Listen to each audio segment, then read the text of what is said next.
and I make things. Today I'm going to be starting a new project that I'm actually really excited about. I got this fabric a while ago and I've had this idea ruminating in my mind. It's not like super original, I guess, but it's something that I'm really excited about. It's a princess dress for my kiddo, and look how cute. Got this really cute fabric online, and actually going to Disney World in a couple months.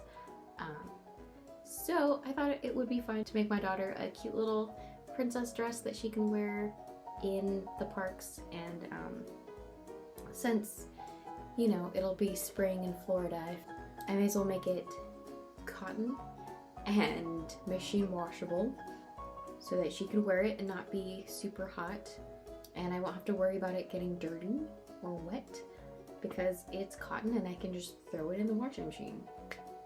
I have made her a couple other dresses. First one was a Rapunzel dress, and then I made her an Elsa dress, and then most recently for her birthday I made her a Cinderella dress, and those were all really fun.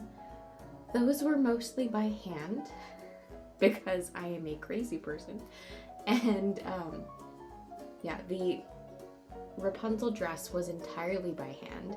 I did hand embroidery on the skirt, and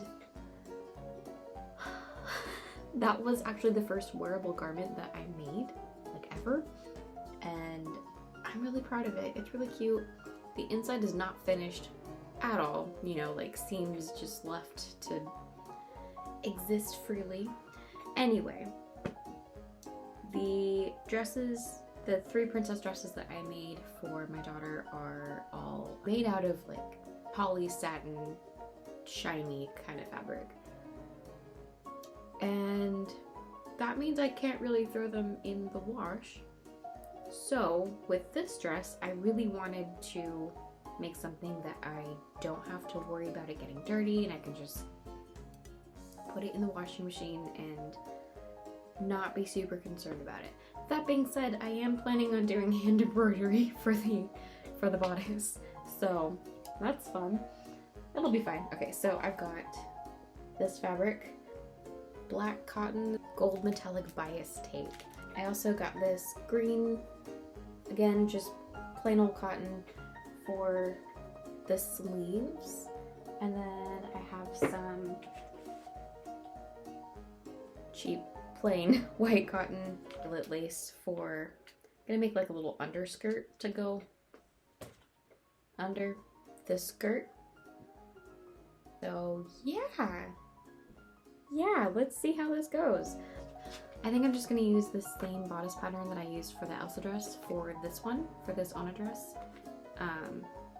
The fit seems fine. And she'll have shoulder straps as well. It'll be a pretty similar construction. I don't know, I guess time to iron some fabric and start cutting. So to make this dress, I used the bodice pattern from the Elsa dress that I had made my daughter. I did not check the fit.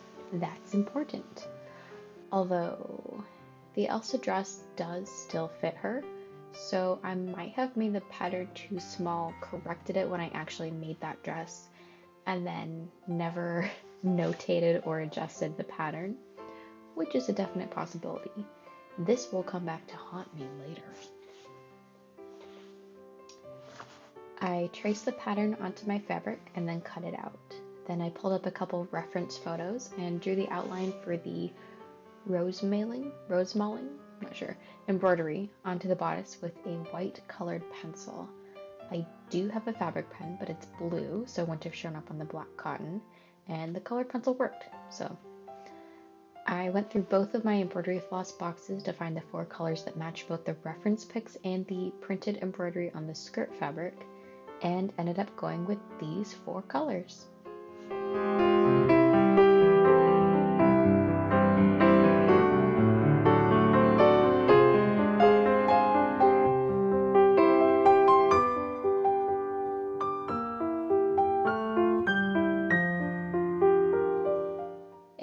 course, what princess dress is complete without pockets? This is actually the first one I've made her that has pockets.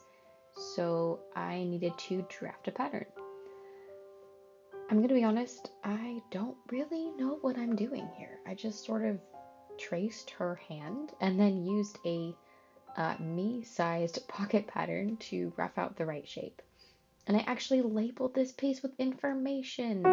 Has the project, the year, what it is, how many pieces to cut, and it's the only pattern piece specific to this project. Next comes cutting out the pieces for the pockets and sewing them together.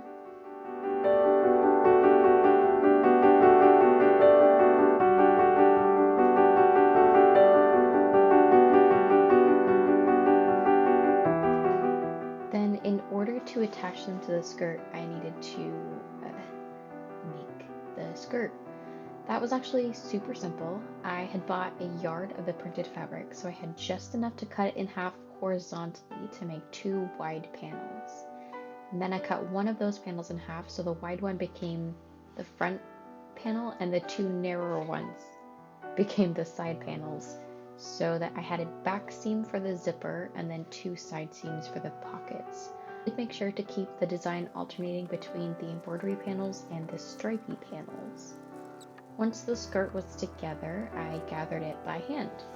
I've tried gathering on my machine and it just did not go well, even with my settings set to the longest stitched length. Off camera, I did pretty much the same thing with the white cotton underskirt, except I just did a single panel for that skirt since I didn't need to have any side seams to cut into. I marked on the skirt where the pockets would go, after bribing my daughter into a fitting with fruit snacks. And then I decided that putting a waistband on the skirt would make my life just a little easier. So I cut out about a 2-inch wide strip, the length that I needed out of black cotton. Did I measure this? No. Should I have? Probably. I also probably should have made it a little bit wider because getting both layers of gathered skirt sandwiched between this waistband was kind of awful. I treated this like bias tape, even though it was absolutely not cut on the bias. And again, it maybe probably should have been, but really my kid is going to wear this a couple times probably before she grows out of it. So I sewed this on by hand using running stitches, which was horrible, but also the right choice because it was too thick to put through my machine. I had a really hard time at first, and then I switched to a stronger needle and put a thimble on for like the first time ever, and then it was only mildly horrible. Once that was on, it was time to rip open the side seams between my 2 pin markings to make an opening for the pockets. And I actually found out during this process that I couldn't fit the arm of my sewing machine into the pocket, which meant I couldn't fully sew the pockets in by machine. I did the sides on my machine as best as I could, and then I did the rest by hand. After another fitting, I marked the hem with pins and then ironed it into place. I did want the underskirt to be a little bit longer than the outer skirt. I also played around with pin tucks and a lace trim, but I didn't have quite enough lace, and really I just wanted to get this done. And again, she's only going to wear this probably a handful of times before she grows out of it. So I went with just a super simple 2.5-inch-ish folded hem. Okay, now for the fun part. I got this pretty gold metallic bias tape as a super easy, pretty finish for the top and bottom of the bodice. I put the 2 layers of bodice wrong sides together to sandwich all those unfinished seams. This whole thing presented me with a horrible puzzle. I wanted the bodice to sit over the skirt the way it does in the movie, and I didn't want that seam to be visible from the outside. I ended up fixing this by sewing the waistband to the inner layer of the bodice, folding the raw edges of that inner layer underneath. so it would kind of finish that edge as I sewed. Then I put the bias tape over the bottom edge of the outer layer of the bodice. I tacked that down later by hand so it sits over the skirt and also doesn't bunch up when the dress is worn. Now for the sleeves. In the movie, the little shoulder straps look more decorative than functional, which works because she probably would have been wearing foundational garments, including a corset, given that it was set in roughly 1860s Norway, even though the dress itself isn't super accurate like at all, but that's another video. For this dress, I'm making these straps functional by moving the placement slightly so they sit over the shoulder like actual shirt straps. I cut 2 long strips of the same green fabric I used for the pockets, then folded them in half, sewed them together into like a tube, and then turned those right side out.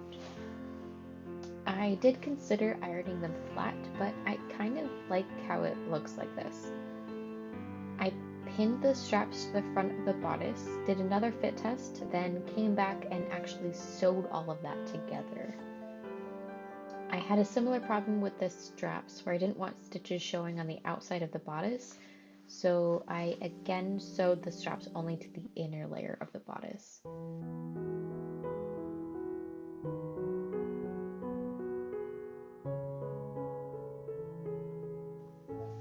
Next up is the zipper. So remember earlier when I used an old pattern and didn't double check the measurements? Yeah, I found out sometime during the multiple fittings that the bodice didn't quite meet in the back, which is pretty important, especially if you need to insert a zipper. So at this point, I needed to somehow extend the bodice without making it look super weird.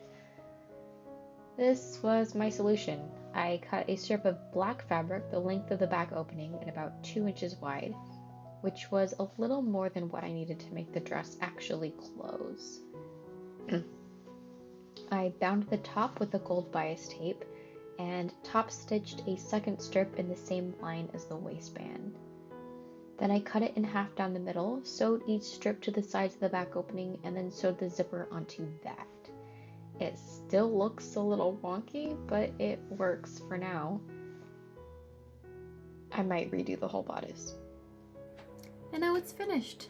This project actually went a little bit faster than I thought it would, especially considering that I didn't do a whole lot of actual planning and I just kind of made it up as I went along. I really do like how it turned out. The skirt is nice and full without being super heavy. The pockets are big enough for all kinds of stuff, which, knowing my child, will be mostly pine cones. And my daughter likes it too, which is, you know, the most important part. So, looking back, there's definitely areas where I could have improved. I could have done things differently, a little bit better. And I'm still kind of thinking I might just redo the whole bodice. But overall, I'm really happy with this dress. As I said earlier, this dress will be coming with us to Disney World in about, like a month and a half? So make sure to follow my Instagram on the screen, if I can figure that out. If you want to see my daughter actually wearing this dress in the Norway area of Epcot. Maybe like in line for the Frozen ride. So that'd be super cute. Super cute. Thank you so much for watching. If you enjoyed this video, please give it a thumbs up. And if you'd like to see more content like this, please consider subscribing to my channel. Thanks guys. See you on the flippity flop. Oh no.